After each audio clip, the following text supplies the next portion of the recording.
नमस्कार मंडळी, Vasai live news चॅनलमध्ये आपणा सगळ्यांचं मी स्वाती जोशी मनापासून स्वागत करते। नवरात्राचा उत्सव सुरू आहे आणि आपण रोज ह्या नवरात्रामध्ये एका कर्तव्य ज्या स्त्रीने आपली कर्तव्य पार पाडून आपलं कर्तृत्व गाजवलेलं आहे अशा एका स्त्रीला आपण भेटतो आहोत। आजही आपल्या स्टुडिओमध्ये अशाच एक महिला आलेल्या आहेत। नवरात्र म्हटलं की आपण म्हणतो की हा स्त्री शक्तीचा जागर, हा जगदंबेचा उदो उदो, हा गरबा।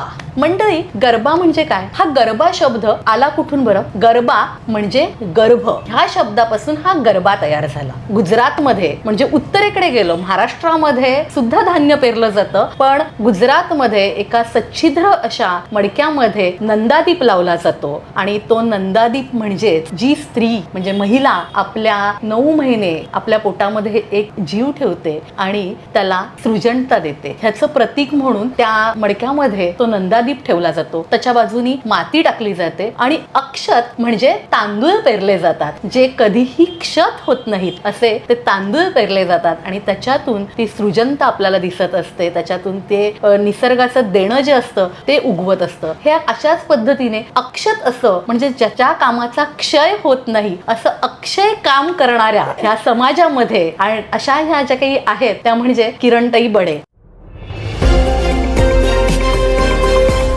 किरणताई बडे म्हटलं की प्रत्येक महिलेच्या चेहऱ्यावरती ओळखीचं हसू येतं, कारण ती रिक्षा ड्रायव्हर असो, एखादी शिवणकाम करणारी महिला असो किंवा अन्य उद्योग करणारी असो, अशा या अनेक महिलांना घडवणाऱ्या किरणताई बडे आज आपल्या स्टुडिओमध्ये आलेल्या आहेत। किरणताई नमस्कार, तुमचं मनापासून स्वागत। किरणताईंचा परिचय म्हणजे काय काय द्यायचा? परिचय देण्याच्या पलीकडचा परिचय आहे त्यांचा। एक साधी महिला एका शिवण मशीन पासनं ती जो काही सुरू केला आपला प्रवास, तो आज महाराष्ट्रातल्या महिलांना म्हणजे मी तर म्हणेन वसई विरार महिलांना दुबई आणि मॉरिशस मध्ये जाऊन तिथे बाजारपेठ लावून त्यांनी केलेल्या कामाची दखल घेत त्यांच्या वस्तू तिकडच्या बाजारपेठेत म्हणजे परदेशी बाजारपेठ मिळवून देणाऱ्या किरणताई अनेक सामाजिक संस्थांबरोबर कार्यरत आहेत, त्याचबरोबर अनेक असे मानांकन त्यांना मिळालेली आहेत, त्याचबरोबर अनेक पुरस्कार त्यांना मिळालेले आहेत।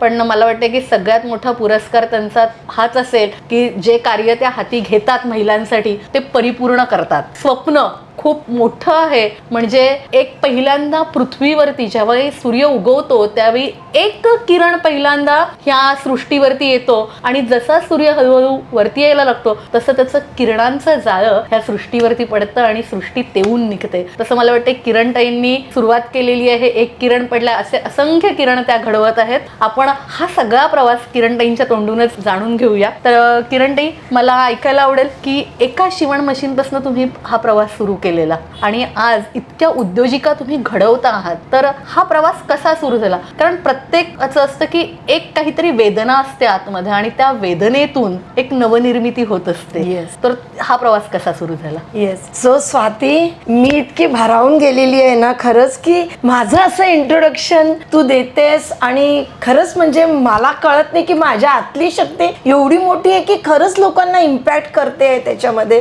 तर मी खरंच तुझं खूप धन्यवाद मानते।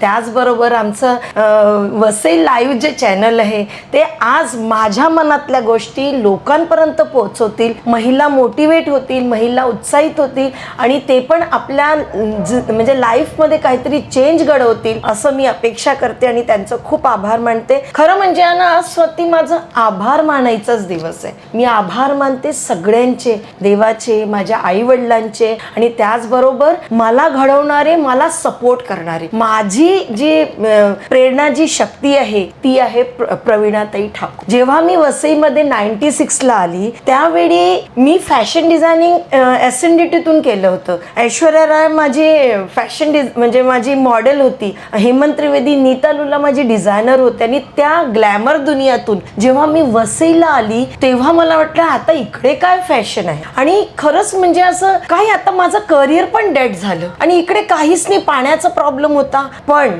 मी तुला सांगते आज I am a very very proud women sitting तुझ्या समोर की मी आज 20,000 प्लस महिलांबरोबर ग्रो होते आहे आणि ही संधी जर मी मुंबईला असती तर मी तिकडे फक्त किरण बडेचं नाव असतं, पण इकडे आज माझी संस्था, माझं बचत गट, माझं परिसर, माझं नाव, आमच्या वसईचं नाव परदेशापर्यंत न्यायची जी मला संधी मिळालेली आहे, ही फक्त म्हणजे देवाच्याच कृपेने मिळाली. म्हणून सगळ्यांचे आभार मी मानते. प्रवीणाताईंचे आभार मानते की त्यांनी मला खूप मेंटली सपोर्ट देऊन या क्षेत्रामध्ये मला पुढे आणण्यासाठी मला त्यांनी खूप प्रेरणा दिलेली आहे. राहिली गोष्ट की आपण ही जर्नी कशी असते, म्हणजे काहीतरी मनामध्ये असतं, हे ट्रू आहे. कारण की वसईला शिफ्ट झाल्यानंतर मिस्टरांची खूप फायनान्शियल प्रॉब्लेम झाले आमचे. त्यांची हेल्थ प्रॉब्लेममुळे खूप त्रास असल्यामुळे मुलांची फीस भरायच्या वेळी प्रॉब्लेम्स होते आणि अशी परिस्थिती आली की आता मी शाळेतून मुलींना काढू का. आणि ते ऐकल्यानंतर मी 2-3 दिवस रडत बसले आणि नंतर जे मी अश्रू पोचले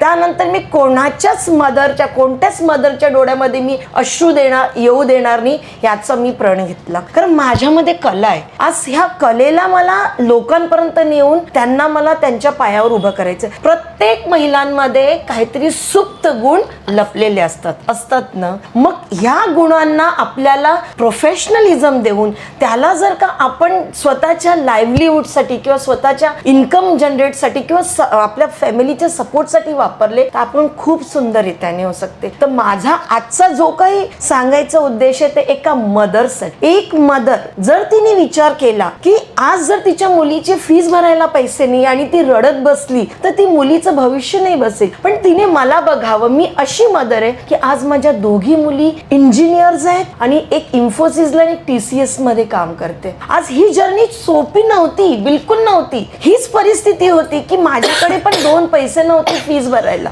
पण तरी सुद्धा आज ज्या लेवलला मी पोहोचले तर माझी आतली जी कडकड आहे ती मला महिलांना सांगायची आणि मी ह्याच फील्डमध्ये चालते. मग मी माझी जर्नी तो पूर्ण केली. फायनान्शियली सेटल व्हायचा प्रयत्न केला, मॅनेजमेंट केलं, लीगल माझ्यासाठी काय काय ते बघितलं आणि त्याचबरोबर मी ह्या स्टेजला पोचली मी आता की माझ्याकडे जशी तू म्हणालीस एक मशीन होती, आज माझ्याकडे 200 नी 500 मशीनी आहेत आणि ते फक्त वसई विरार मध्येच नव्हे तर महाराष्ट्रामध्ये नव्हेच तर ऑल ओव्हर इंडियामध्ये मी काम करते. आणि आता तर मी पोर्ट ब्लेअरला जाऊन आर्मी बरोबर सुद्धा काम करते. तिकडे सुद्धा जाऊन आम्ही आर्मीच्या ज्या महिला आहेत लवकर त्यांच्या नशिबी खूप सारे प्रॉब्लेम्स येतात आणि त्याच्यानंतर त्यांच्या मुलांचं एज्युकेशन, म्हणजे माझा एकच फोकस आहे की मदर त्यांचं मुलांचं एज्युकेशन तिने फक्त हातात घ्यायला पाहिजे आणि ती जर सक्षम झाली ते म्हणजे मुलांचं एज्युकेशनसाठी तर ती जिंकली आणि तिने स्वतःचं नाव पण आपल्या समाजामध्ये केलं आणि त्याचं जिवंत उदाहरण मी आहे. सो ही एक तीच स्टोरी आहे एका मदरची की एक मदरने जर विश्वास ठेवला की मला माझ्या मुलांना पुढे न्यायचंय तर ती कोणत्याही परिस्थितीमध्ये नेते आणि ऑफकोर्स देवाचे तेवढ्यासाठीच आभार मानले की ते सुद्धा आपल्याला सपोर्ट करतात की तुम्ही पुढे जायचं. आणि खूप सारे मेंटर्स, प्रवीणाताई ठाकूर झाल्या, आपले राजेश्वरी मॅडम झाल्या, मानकर सर झाले, ह्या लोकांनी मला खूप म्हणजे सपोर्ट दिलेला आहे. माझ्या प्रत्येक म्हणजे प्रोग्रामला म्हणा, माझ्या कामामध्ये म्हणा, त्यांचा म्हणजे खूप मोठा खारीचा वाटा नाही म्हणणार मी, मला फुल सपोर्ट आहे त्यांचा. सो त्यांचे पण खूप आभार. खरी आहे का हा कृतज्ञतेचाच दिवस आहे. आपण म्हणतो की महिषासुर मर्दिनी, पण आपल्या मानव जातीसाठी ती आई आहे, अंबा आहे, जगदंबा आहे आणि तिच्यामध्ये कुठेतरी वात्सल्य आहे, कुठेतरी मातृत्व आहे आणि त्या वात्सल्यातून ती काहीतरी करत असते. आणि मला वाटतं तुमचा हा प्रवास त्या वात्सल्यातूनच सुरू झालेला आहे आणि त्याच ह्याचं इतर महिलांनी ज्या काही आपण म्हणू, तुम्ही म्हणताय मदर्ससाठी, मग ज्या कोणी आई आहेत त्यांच्यासाठी हा प्रवास तुमचा प्रेरणादायी ठरतोय. माझ्या मुलासाठी हे जे काही आहे आतली तळमळ ती त्यांना नक्कीच उपयोगी ठरणारी आहे. मला म्हणा वाटतं की आता एक तुमचा एक नवीन प्रकल्प येतो, म्हणजे तुमचे नेहमीच प्रकल्प असतात काही ना काही, रिक्षा झाल्या महिलांसाठी, शिवण क्लास झाले, अजून काही झालं, अजून बरंच काही काही असतं. पण मॉम्स राईड म्हणून असा काहीतरी प्रकल्प येतो आणि तो माझ्या कानावर आलेला आहे. पण मला नक्की आवडेल की ते मलाही ऐकायला आवडेल आणि प्रेक्षकांनाही ऐकायला आवडेल की मॉम्स राईड हा काय प्रकल्प आहे. बिलकुल, ॲक्च्युली असे आम्ही भरपूर प्रकल्प केलेले आहेत. मला फक्त एकच म्हणजे माहिती आहे की मला महिलांना जो आतमध्ये त्यांचे सुप्त गुण आहे त्यांना बाहेर काढून त्याला चांगलं वाव देऊन आकाशात उंच भरारी घेता आली पाहिजे, त्याच्यासाठी मी त्यांना फुल मदत करते आहे. तर जसं महिलांना आपण म्हणतो शिवणकाम शिकवतो, आज माझ्याकडे एवढ्या महिला आहेत जे शिवणकाम शिकत आहेत, ब्युटिशियन, म्हणजे ही कलेचं क्षेत्र आहे. It's a skill development field आहे. ह्या स्किल डेव्हलपमेंटमध्ये महिलांना नेताना एक आला होता की मला रायडर करायचं आहे, मला म्हणजे काहीतरी गाडी चालवायची आहे किंवा रिक्षा चालवायची आहे. त्याच्यातून मागच्या वर्षी मी 40 रिक्षा तर महिलांना आणल्या, ह्यावेळी आता परत माझ्या रिक्षा येत आहेत, तो प्रकल्प चालूच आहे. पण त्याचबरोबर मॉम रायडर मला पाहिजे. मला अशी मदर पाहिजे की ती गाडी, बघा आपण घरामध्ये घेतो तर काय होतं, गाडी आली का की मिस्टरांची गाडी असते, मुलाची गाडी असते, पण मदरसाठी कोणी गाडी घेतं की नाही मी माझ्या मिसेससाठी मी ही गाडी तुम्हाला देतो. खूप कमी लोक असतात. पण मला असं वाटतं त्या मदरने जर स्वतःसाठी स्वतःची गाडी घेतली आणि 2 पैसे कमवायचे, पण माझी एक अजून अट असते की महिलांनी घर सोडायचं नाही, घराची जबाबदारी सोडायची नाही, सगळं सांभाळून आपले 2 पैसे पण कमवायचे आणि समाजामध्ये आपलं नाव करायचं, हेच माझं ध्येय आहे. तर त्यासाठी जर मॉम रायडर जर त्या जॉईन झाल्या माझ्या बरोबर, आम्ही 2-3 कंपन्यांशी बोलतोय, त्यांचं CSR आणायचा प्रयत्न चालू आहे माझा, म्हणून मी अजूनपर्यंत त्याला अजून जास्त ओपन नाही केलं होतं. पण लवकरच त्या महिला ऑल ओव्हर म्हणजे मुंबईमध्ये, वसईमध्ये, महाराष्ट्रामध्ये त्या आपल्या स्वतःची आपली गाडी चालवतील. त्या गाडीमध्ये एक सुपर डिलिव्हरी वुमेन बनू शकतात, आपल्या मुलांना ड्रॉप्स पिकअप करू शकतात ज्याच्यासाठी त्यांना त्रास होत असतो. जे काही त्यांच्यामध्ये कला असेल, म्हणजे मॉम रायडर मध्ये असं नाही की ती फक्त गाडीत नाही म्हणजे डिलिव्हरी वुमनच झाली पाहिजे. तिने जर आपलं टेलरिंगचा पण बिझनेस ठेवला, त्याच्याबरोबर तिने आपली स्वतःची गाडी चढवून म्हणजे आपले स्वतःचे प्रोडक्ट्स दिले, माप घेऊन आली, ज्यांना म्हणजे खूप सारं तिच्या बिझनेसला तो मोठा एक सपोर्ट मिळणार आहे. म्हणजे एक लॉजिस्टिक जे पाहिजे असतं आपल्या बिझनेसला, ते त्यांना स्वतः ती उभं करू शकतो. एक तो प्रकल्प झालेला आहे. आणि मला एकच म्हणायचं आहे की स्वतः जसं आपण म्हणतो अरे म्हणजे तुम्ही मॉम रायडर करताय, तुम्ही हे करताय, महिला सक्षम होत आहेत, पण महिलांना सगळ्यात आधी 3 गोष्टी शिकायच्या आहेत: लीगल लिटरसी, फायनान्शियल लिटरसी आणि डिजिटल लिटरसी. सगळ्यांच्या हातात स्मार्टफोन असतो पण त्याचा उपयोग करायला माहिती नाही. फायनान्शियली मी पण आहे, फायनान्स सुंदररित्याने आपण मॅनेज करू शकतो. पैसे तांदूळाच्या डब्यात ठेवून वाढत नाही, झाड होत नाही, त्याचं झाड कसं होईल ते महिला समजू शकते. लीगल लिटरसी मध्ये तिला काय काय म्हणजे तिचे अधिकार आहे, ती कसं ग्रो होऊ शकते, ते सगळ्या गोष्टी जे आहेत ना, ते जर तिला आपण नुसतं शिकवलं तर माझा फोकस ओरिएंटेशन्स वर आहे आता जास्तीत जास्त. आणि जसं मी तुला सांगितलं की माझं जे ध्येय आहे 1 मिलियन ऑन्टरप्रिनर्स, म्हणजे 10 लाख महिला बाय 2030 to 35. हा टार्गेट जो आहे, हा तुम्हाला एकदम असं वाटत जर मॅडम हे काय तू बोलतेस, पण आज माझं फुल्ली प्लान झालेलं आहे. माझ्याकडे माझे सपोर्टर्स माझ्या बरोबर आलेले आहेत आणि ऑलरेडी हे सुरू झालेलं आहे. आत्ताच मागच्या ह्या 3 ते 4 महिन्यामध्ये एक्विया कंपनीने, त्याचबरोबर झोयटेस कंपनीने, त्याचबरोबर आता ब्लू स्टार कंपनी जॉईन्स होत आहे आमच्या बरोबर, फंड देता है. मैडम हमारे पास से फंड लेकर आप अच्छा सा महिलाओं की लाइफ में बदलाव लाओ, उनको कला शिकाओ. देखा आता ते डॉक्टर इंजिनियर होतील का, पण कुठे ग्रो होतील ते कलेच्या क्षेत्रात. आणि कलेच्या क्षेत्रात ग्रो झाल्यानंतर ते एकदम सुंदररित्याने पुढे ग्रो होऊ शकतात. तर त्याच्यासाठी माझं ओरिएंटेशन चालू आहे. मला वाटते स्त्री ही अष्टभुजा असते, देवीला म्हणतो आपण की अष्टभुजा, तसेच स्त्रीलाही असते. तिच्याकडे वेगवेगळ्या कला असतात, वेगवेगळे सुप्त गुण असतात. तुम्ही आता म्हणालात फायनान्स लिटरसी, खरी गोष्ट आहे. तिच्याकडे फायनान्स लिटरसी हा आपण आत्ताच्या आधुनिकतेच्या प्रमाणात नाहीये, पण जर का आपण आपल्या आई आजी आठवल्या तर खरंच आहे की त्या 4 पैसे बाजूला काढून ठेवायच्या, काटकसरीने ठेवून द्यायच्या. पण आताचा काळ बदललेला आहे आणि त्या 4 पैशाची गुंतवणूक करून त्या 4चे 40 कसे होतील हे शिकणं फार महत्वाचं आहे. त्यामुळे फायनान्स लिटरसी गरजेची आहे. अशा पद्धतीने हे सगळं चालू आहे. तुमचा प्रवास खूप मोठा आहे, तुमचं ध्येय खूप मोठं आहे. 2030 पर्यंत 10 लाख महिलांना तुम्हाला उद्योजिका बनवायचं आहे, त्यांना रोजगार द्यायचा आहे. तुमच्या ह्या स्वप्नांना नक्कीच भरारी मिळणार आहे. आम्हाला पूर्णपणे खात्री आहे की तुमचं हे स्वप्न पूर्ण होणार आहे. ह्याच्यासाठी आमच्याकडनं वतीनं तुम्हाला भरपूर शुभेच्छा Yes. आणि अभिनंदन पण तुमचं, कारण एवढं मोठं स्वप्न सुद्धा बघायला हवंय ना. डोळे आहेत, माणसाला स्वप्न बघायला आवडतं, पण स्वप्न काय बघायला पाहिजे हे आतून आलं पाहिजे आणि ते तुमच्याकडे आहे. तरी सुद्धा जाता जाता एक ह्या सगळ्या महिला वर्गांसाठी एक संदेश काय द्याल? ह्या म्हणजे मला खरंच आज इतकं म्हणजे खरोखर शक्ती जाणवते माझ्यामध्ये की आपण जर ठरवलं तर ते होतच. आणि महिलांनो खरंच सांगते, स्वप्न मोठे बघा. स्वप्न मोठे बघितले ते पूर्ण होतातच. त्याचं बेस्ट उदाहरण तुमच्या समोर बसलेली आहे स्वाती. मला एक इथे मोठी गोष्ट सांगायची आहे. महिलांनी एक दुसऱ्यांमध्ये कॉम्पिटिशन नको ठेवायला, पण कोलॅबरेशन मला पाहिजे. जेव्हा आपण सगळे संघटित हो, एकत्रित हो, तेव्हा आपण सुंदर विश्व घडवू शकतो. आणि देवी आज एवढ्या 9 दुर्गा आहेत, 9 दुर्गांची शक्ती जेव्हा एकत्रित येईल तर तू बघ काय मिरॅकल घडणार आहे विश्वामध्ये. आणि मी त्यातली थोडासा प्रयत्न करते आहे की काही ना काही महिलांना मी देऊ आणि त्यांना त्यांची आतली जी शक्ती आहे त्याची मी पहिले ओळख करून देऊ. आज मला खरंच खूप म्हणजे अभिमान वाटतो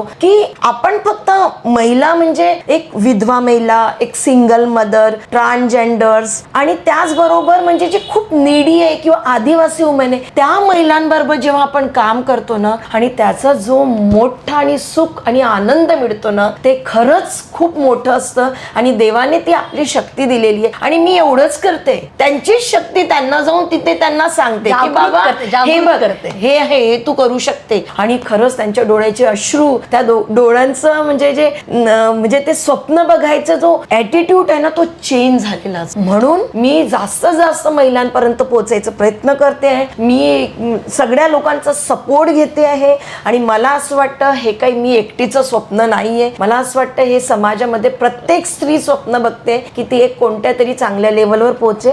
आणि लवकरच आम्ही एक मोठी अजून भरारी घेणार आहोत. पण मला असं वाटतं मी ते जरा थोडस हे ठेवते, पण ते नक्की गुपित ठेवते आणि ते नक्कीच लवकरच लोकांच्या समोर येणार आहेत. कारण ती शक्ती 9 दुर्गाची, आता 9 शक्ती मी पूर्ण एकत्रित करायचा प्रयत्न करते. आणि खरंच मला खूप अभिमान आहे की एक स्त्री. आणि मी देवीला हेच प्रार्थना करेन की येणारे वर्ष खूप सुख समृद्धीचं जाओ आणि समृद्धीची किरण सगळे तुमच्यावर असो. आणि त्याचबरोबर माझे जे स्वप्न आहेत ते मी एकटी पूर्ण करणार नाहीये. महिलांनो, तुम्हाला सगळ्यांना संघटित व्हायचंय. आपण मिळून एक वेगळं विश्व घडू शकतो. आणि नो कॉम्पिटिशन, प्लीज कोलॅबरेशन. सगळे संघटित व्हा आणि एक छान हे करूया. सो थँक्यू स्वातीताई की तुम्ही म्हणजे माझ्या मनातल्या गोष्टी इथपर्यंत पोहोचवले. आणि धन्यवाद आपले वसई लाईव्ह चॅनलचे पण की ते खूप सुंदर कार्य करतायत. आम्ही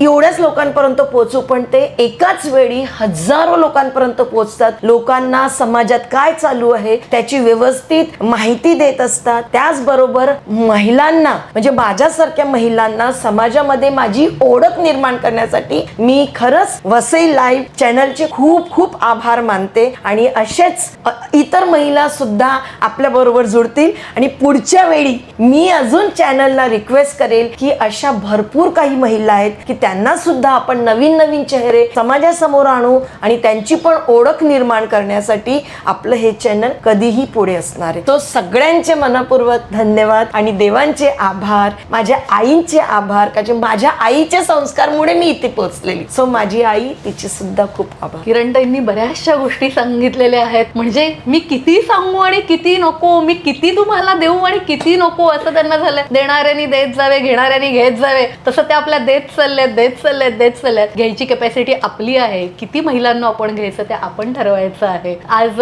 इथे किरणताई आलात तुम्ही, मला वाटतं की तुमचा हा इंटरव्ह्यू बघून प्रत्येकीच्या मनामध्ये एक प्रेरणा जागृत होणार आहे की मलाही काहीतरी करायचंय, मीही काहीतरी करू शकते हे प्रत्येकीला वाटणार आहे. आणि ती महिला प्रत्येक जण त्या दिशेने प्रवास चालू करेल. आज आपण इथे आलात आणि हा छान मुलाखत दिली त्याबद्दल आपले मनापासून धन्यवाद. थँक्यू. आणि माझ्या 20,000+ महिलांना येणाऱ्या नवरात्रीची पूर्ण शक्ती त्यांना लाभो. देव त्यांच्या आयुष्यामध्ये खूप चेंज आणो आणि ती एक समाजामध्ये स्वतःची ओळख निर्माण करण्याची शक्ती ग्रहण करू. त्याच्यासाठी सगळ्यांचे मनपूर्वक धन्यवाद.